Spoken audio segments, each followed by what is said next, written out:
In this video, we show you how to replace or upgrade the power supply unit or PSU in your Alienware Area 51 AAT2250. Before you begin, ensure your computer is turned off and all connected devices are unplugged.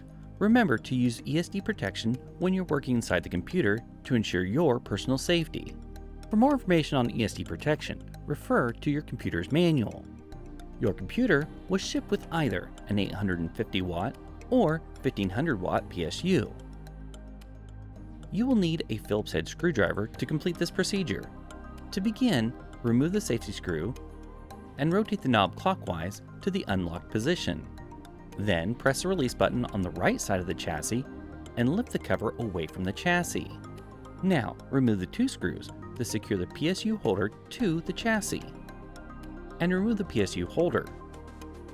Next, remove the four screws on the rear of the chassis that secures the PSU to the chassis.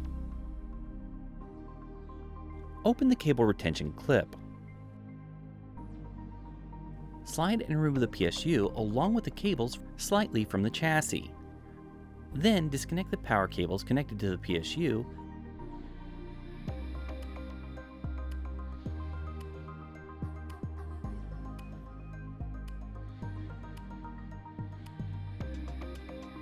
and remove it completely.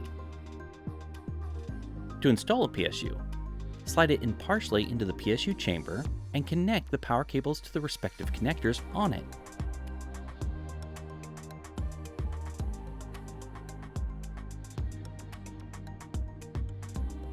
Next, push the PSU completely into its chamber and slide it towards the rear of the chassis. Route the cables and close the cable retention clip.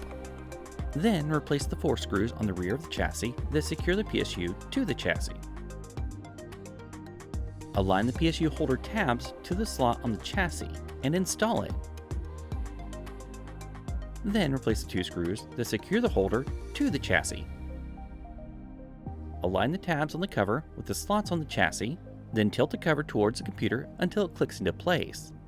Finally, turn the knob counterclockwise to the locked position. Then secure the knob by replacing the screw. If you need more information or assistance, go to alienware.com.